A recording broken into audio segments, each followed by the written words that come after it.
আচ্ছা, অ্যাকচুয়ালি আমরা আসলে বন্যার্তদের জন্য অনেক দিন থেকে চিন্তিত। বাংলাদেশ এই পরিস্থিতিতে সরকার নতুন উপদেষ্টা, নতুন সরকার গঠন হয়েছে, এখনও হয়নি। যারা আছে তার এই অবস্থায় দেশের এই সার্বিক পরিস্থিতিতে আমরা আসলে চিন্তা করলাম। পরবর্তীতে আমাদের ম্যানেজমেন্ট সিদ্ধান্ত নিল যে আমরা বন্যার্তদের জন্য কিছু করতে চাই।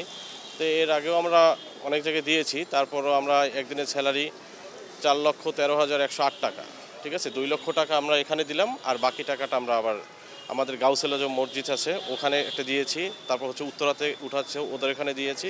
এই 2 জায়গায় আর এখানে 2 লক্ষ টাকা দিলাম। মোট 4,13,108 টাকা আর কি দিয়েছি। এটা হচ্ছে আমাদের একদিনের স্যালারি পারপাস, ঠিক আছে। আমরা চিন্তা করছি টিএসসিতেও কিছু দিব, আর আসুনো ফাউন্ডেশনে দেওয়ার ছিল।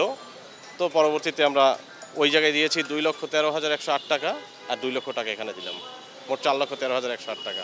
আমরা আশা করি আসলে সবাই এই প্রত্যেকটা যার যার জায়গা থেকে সবাই এগিয়ে আসুক এবং আমাদের এই বানভাসী মানুষের জন্য কিছু করুক, এবং সবাই যারা সুস্থ থাকে এবং আল্লাহ তাআলা যেন তাদেরকে আবার পরবর্তীতে সব কিছু কাটায় ওঠে, ভালোভাবে আবার বাংলাদেশ সমৃদ্ধির পথে আগায় যাকে, এই প্রত্যাশাই আমরা ঘোষণা করি।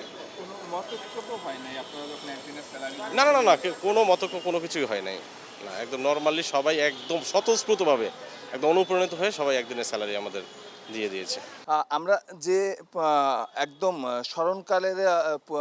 স্মরণকালের যে ভয়াবহ বন্যা পূর্বাঞ্চলের 11টি জেলায় আমরা দেখলাম, এবং দেখার পরে কিন্তু শুধু ভয়াবহ বন্যা না, এই বন্যার পর মানুষের ভেতরে যে একতা, এই একতা কিন্তু আসলে আমরা দেখিনি আসলে মুক্তিযুদ্ধ পরবর্তী, অন্তত আমাদের জেনারেশন যারা আছেন, এই ধরনের একতা। এবং এই যে টিএসসি কেন্দ্রিক ছাত্র শিক্ষক মিলনায়তনের আমি এখন ভেতরে আছি, এবং আপনি নিশ্চয়ই দেখছেন যে এই যে মালামালগুলো প্রতিদিন আপনি সংবাদে আসলে হিসাবটি দিচ্ছিলেন যে 7 দিনে প্রায় 7 কোটি টাকার মতো কিন্তু আসলে নগদ উঠেছে বিকাশ অর্থাৎ মোবাইল ব্যাংকিংয়ের মাধ্যমে কিন্তু প্রায় 1 কোটি টাকার মতো এখানে এসেছে।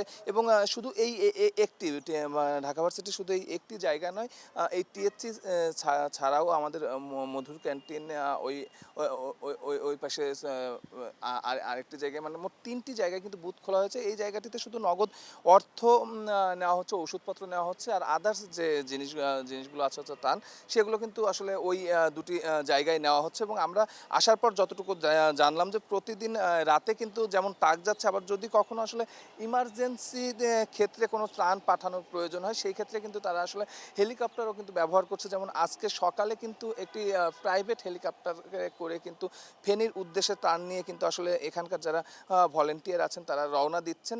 তবে একটি বিষয় যেটি সংবাদেও আসলে বিভিন্ন সংবাদেই দেখছি যে আসলে দুর্গত এলাকার অনেকেই বলছেন যে ত্রাণ আসলে তারা পাচ্ছেন না। সেই জায়গাটি থেকে আসলে বলতে হয় যে এখানে আমরা যে পরিমাণ ত্রাণ কালেকশন দেখছি, শুধু এখানে না, বিভিন্ন কিন্তু এনজিও সংস্থাগুলোও ত্রাণ সংগ্রহ করছে, এবং প্রতিদিন কিন্তু এই বন্যা দুর্গত এলাকায় সেই ত্রাণ